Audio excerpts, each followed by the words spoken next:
Week 5 is almost upon us, so I'm bringing you my rest of season rankings so you know exactly how I'm evaluating these players heading into week 5, and I'm answering every start sit question below. So ask me any question and I will get back to you. Starting it off with our running backs, we started off in the S tier, and we have Saquon Barkley, Bijan Robinson, Breece Hall, Alvin Kamara, Jahmyr Gibbs, Derrick Henry, and I hear you. Alvin Kamara is leading the league in points per game. Caleb, why is Alvin Kamara behind Breece Hall, who just had a terrible week? For me, it goes to rest of season rankings. This isn't my week 5 rankings. This is my rest of season rankings, and I believe that Breece Hall still has league winning upside, and so I still do have him a spot ahead of Alvin Kamara. But I understand why you might debate some people in this S tier, but the surprise of the S tier has been adding Derrick Henry. Derrick Henry, we did know that he had elite level touchdown upside. We also knew he was going to get volume in this Baltimore Ravens offense. The part that I didn't know was that he was going to be taking all the volume away from Mark Andrews, but shout out to Derrick Henry for absolutely making it into the S tier. We move on to the A tier, and we got Jonathan Taylor, James Cook, Devon Achane, Josh Jacobs, Kyron Williams, and James Conner. And the part that I want to talk about is Jonathan Taylor ended up falling down our rest of season rankings because he is dealing with a little bit of an injury. And so it's not that he fell like one spot for me. Added up Derrick Henry, pushed down Jonathan Taylor. So we're not super concerned, but I do think we're probably going to be missing Jonathan Taylor for at least the next 2 weeks, due to it being a mild high ankle sprain. Like I said, it's probably going to be a 2-week injury. We'll have to see if he plays through it. I hope he just takes the rest, at least for this week and hopefully next week, just so we can get a fully healthy Jonathan Taylor back. James Cook is getting all the volume for the Buffalo Bills. We got Devon, who probably would have been making a higher upgrade if we knew what was happening with his offense. It looks absolutely pitiful with Tyler Huntley or Skylar Thompson at quarterback. Kyron Williams is getting the volume. Josh Jacobs, excited for this offense with Jordan Love. We saw what could happen last week with Jordan Love back. Excited for Josh Jacobs, especially as we come down the stretch. He's had some rough matchups. Better matchups ahead for Josh Jacobs. And then James Conner got pushed into our top 12 overall running backs. I know there is still the worry of when Trey Benson is going to kind of come back, but I do like some James Conner there. We move on to the B tier, and we got Kenneth Walker, Jordan Mason, Joe Mixon, Aaron Jones, Travis Etienne, and Brian Robinson. And like we said, this running back landscape has been super weird this season, where I personally am just going with what we've seen versus projection versus strength of schedule down the road. But like I said, Jordan Mason, if CMC does come back, I think Jordan Mason's value absolutely depreciates. But until he comes back, it's absolutely amazing. So you got to keep riding the Jordan Mason gravy train. We got Kenneth Walker, who looked really good in his week back from that oblique injury. Joe Mixon hopefully comes back this week, but we do know what he can do in this offense based on what we saw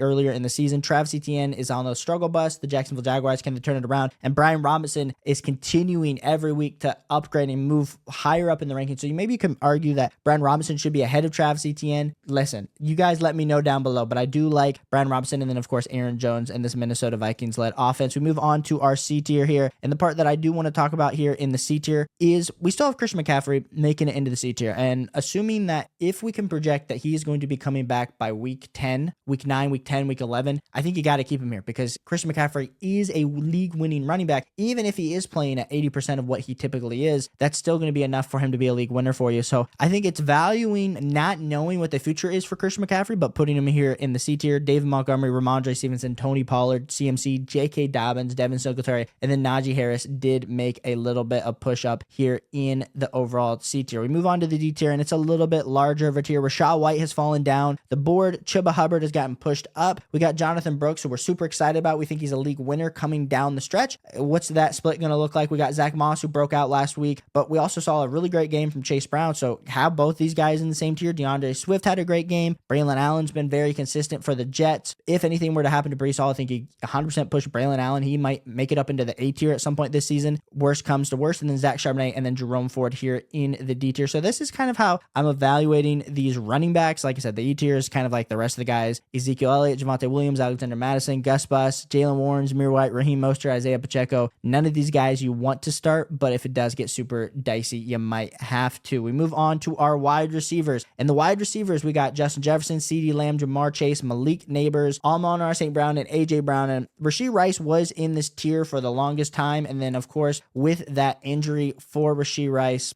I had to push him down. We're recording this video on Wednesday, so if any news does happen with Rashee Rice in these rankings, if he is supposed to be projected to be back, I'm expecting that since we haven't gotten ACL news, that it's either a very slight tear or it's potentially some type of sprain where he's going to be out 5 to 6 weeks. So that's kind of how I'm evaluating Rashee Rice. But gotta love all these guys in the tiers. Jamar Chase did overtake Malik Neighbors with that concussion, but it is so close that you got to feel good if you have any of these guys here in the S tier. We move on to the A tier, and the A tier continues to get more interesting. Maybe Nico Collins should be making it into the S tier. Nico Collins is competing with Tank Dell and Stephon Diggs, which shouldn't matter because Nico Collins is leading the league in targets, leading the league in yards, elite level numbers from Nico Collins. For me, I just think you're still having to put in some spike weeks for Tank Dell and Stephon Diggs. So that's why I have Nico Collins down here. Maybe you could make the argument that he should be above AJ Brown in the S tier. Then we go with Marvin Harris Jr., Garrett Wilson, who we're projecting has a really great week this week. Maybe this is high for Garrett Wilson, and maybe I'm still smoking the good juice with having the jersey behind me and with Garrett Wilson there, but I do like Garrett Wilson still rest of the season. Chris Olave, Chris Godwin, who has been an absolute breakout. DK Metcalf showing that alpha level production. We haven't had DK Metcalf as a top 12 wide receiver in fantasy football over the last 2 years, and we're seeing it right now. And then, of course, Mike Evans here in the A tier. So let me know what you think of the A tier down below. We move on to the B tier, and the B tier is a bunch of guys, and there's some guys that have gone flying up the board. Devontae Smith, of course. We do like Devontae Smith with AJ Brown in this Kellen Moore offense with Jalen Hurts. Drake London has really started to turn it on here over the last few weeks, getting in sync with Kirky Cousins. Deontay Johnson shooting up the board. I had Deontay Johnson as someone we were talking about all offseason about him being an absolute target hog. I thought it was going to be Bryce Young that actually ended up causing Deontay Johnson to be an elite level fantasy football wide receiver. Just kidding. It's Andy Dalton. Tyreek Hill, what's happening with the quarterback situation? If we knew they were going to upgrade that quarterback position, we're pushing Tyreek Hill up the board. But since we don't know that, don't know. Stephon Diggs here. Jaden Reed looking like potentially the second coming of Rashee Rice for the Green Bay Packers. Where could we be talking about Jaden Reed making it up into the A tier later this season? I easily think we could be talking about that. And then rounding it out with Deebo Samuel here in the B tier. We move on to the C tier, and the C tier is an interesting tier with George Pickens, Brandon Ayuk, Devontae Adams, DJ Moore, Zay Flowers, Michael Pittman Jr., and Amari Cooper. And when we start to make these wide receiver rest of season rankings, we start to get into this wide receiver 2 category, and you got a bunch of talented dudes that haven't produced, but we do know based on historical analysis they have produced versus a ton of upside. So when we're looking at George Pickens, started to have a little bit of a breakout last week, so you had to put him here in the beginning of the C tier. Brandon Ayuk historically has been a good wide receiver. Doesn't mean he's going to be a good fantasy football wide receiver this year, but I did feel pretty confident having him here. Devontae Adams, is he going to get traded? Is he not going to get traded? Is he getting traded to the Jets? Is he getting traded to the Cowboys? All these sorts of stuff. Or is he just not getting traded at all? So this is why I do have Devontae Adams here in the C tier. DJ Moore, Zay Flowers, Michael Pittman Jr., who Michael Pittman Jr. had a pretty good day. Joe Flacco might have revived the career, but with Anthony Richardson, assuming that he comes back here, I'm still a little bit worried about Michael Pittman Jr. And then Amari Cooper has also been rumored to be on the trade block, so I have him here as well. When we move on to the D tier, you could say to me, Caleb, you're an idiot. Scary Terry needs to be ahead of Michael Pittman Jr. and ahead of Amari Cooper. And I think you could debate this. And maybe Amari Cooper, honestly, should have been in that above tier. We just ran out of space. So it's nothing personal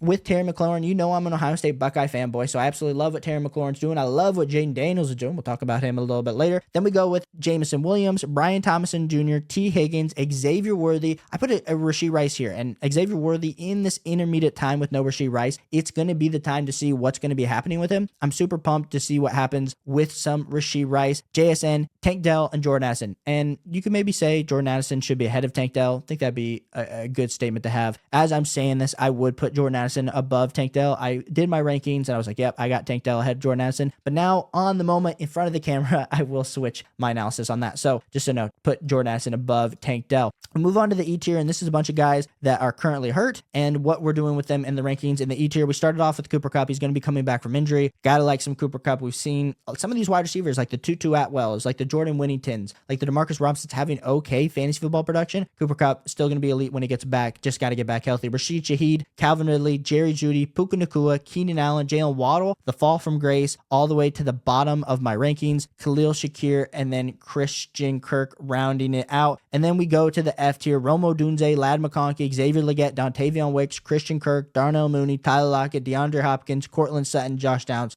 We don't need to dive into these rankings. If you have a question about why I have someone a little bit lower, ask me down below. I'd be happy to elaborate, but I want to make this as quick and succinct as possible. Then we move on to the G tier. We got Wan'Dale Robinson, Jacoby Myers, Demarcus Robinson, Quentin Johnson, Michael Wilson, Keon Coleman, A.D. Mitchell, Greg Dortch, Jalen McMillan, Adam Thielen, and Quentin Johnston, who was a little bit earlier there in the tier. And when we move on to the quarterbacks, this is where it gets a little bit interesting. We started off in the S tier, and Jaden Daniels has made it all the way up to my QB2. You maybe could argue Jaden Daniels versus Lamar Jackson. I don't care. I think there's a top three: Josh Allen, Jaden Daniels, Lamar Jackson, Jalen Hurts, Kyler Murray, Joe Burrow. You're going to notice a big name is not currently in the S tier. I don't think until we see a big game from our guy, Patrick Mahomes, that we can add him into the S tier. And that's why I have Patrick Mahomes here in the A tier. I think Patrick Mahomes, he's not losing you weeks, but he's not winning you weeks. And so we got to wait to see, can he do some stuff with only Travis Kelce and Xavier Worthy, especially with no Rashee Rice for the foreseeable future in weeks. Then we got CJ Stroud, Jordan Love, Dak Prescott, Anthony Richardson. Still got to expect that Konami code quarterback upside for Anthony Richardson, but we did have to push him down our rankings this week. Brock Purdy, and then Justin Fields makes an appearance here in the A tier. Big week for Justin Fields last week. I know he did have that rushing touchdown, has that rushing level upside. We move on to the B tier, and we got Sam Darnold, we got Jared Goff, we got Baker Mayfield, we got Geno Smith, and maybe you could argue Geno Smith should be higher this week. That was something that I definitely was debating in my quarterback rankings. Caleb Williams, Trevor Lawrence, Aaron Rodgers, kind of rounding it out. Like I said, Jared Goff versus Sam Darnold versus Baker or Geno. All these guys are in similar spots. I think a lot of it is going to be matchup based. Excited to see what Derek Carr and Clint Kubiak can cook up the rest of the season. Excited to see if Sam Darnold can continue staying hot. But with Jordan Addison, TJ Hawkinson's returning in a few weeks. Exciting stuff for Sam Darnold. We move on to the C tier, and we got Matty Boy Stafford, we got Justin Herbert, Kirk Cousins, Daniel Jones, Bo Nix, Deshaun Watson, Will Levis, and Tua Tagovailoa, kind of wrapping up the end of our quarterback rankings. We move on to tight ends, and we started off here in the S tier with Brock Bowers, Travis Kelce, Trey McBride, Dalton Kincaid, Sam Laporta, and all of these guys. We talked about how the tight end landscape has kind of sucked this year. I still have Brock Bowers as my number one, even over Travis Kelce, who had a breakout week in week 4. The thing that I want to highlight, these two top guys, I think they are elite. I think Trey McBride is going to be joining this conversation very soon. I think you could say that there's a mini tier in the S tier with Dalton Kincaid and Sam Laporta, but I'm still banking on Dalton Kincaid and Sam Laporta producing for fantasy football. But if you do not have one of these 5 tight ends, you are not feeling good at all, especially if you drafted a guy like Mark Andrews, which this guy drafted a ton of Mark Andrews like an absolute buffoon. But in regards to not being a buffoon, George Kittle, Jake Ferguson, Dallas Goedert, Evan Ingram, David Njoku kind of make up the A tier. But I do think there's a significant decrease in the A tier. But I say that, and it just feels like this is the year that streaming tight end has been the best option. Like I said, George Kittle, Jake Ferguson, Dallas Goedert, Evan Ingram, David Njoku here in the A tier. And then our final tier is going to be the B tier, where we got a guy like Kyle Pitts, who put up a straight 0 points last week. Still got to put him here just based on the offense and based on our projections. TJ Hawkinson's going to be returning soon from an ACL. Think he could save a lot of tight end spots if you've been holding TJ Hawkinson on the IR. Dalton Schultz, Tucker Kraft had a great week last week with Jordan Love. We love to see Pat Freiermuth, Cole Kmet, and then of course I added the 2 Baltimore Ravens tight ends, Mark Andrews, Isaiah Likely. I honestly think Mark Andrews is droppable at this point. I hate to say it, but I've dropped him in a bunch of my leagues because let's be clear, we're heading into week 5. I cannot wait around a few more weeks to see if Mark Andrews turns back into the old Mark Andrews. The snap share, the targets, it's not looking good. I've been panicking. Y'all have been laughing at me in my panic videos, but I have been panicking on Mark Andrews. So if you like fantasy football, hit that like and subscribe button, answering every comment down below, as well as if you haven't checked out these 2 videos, check out these 2 videos, and I'll catch you on the next one. Peace.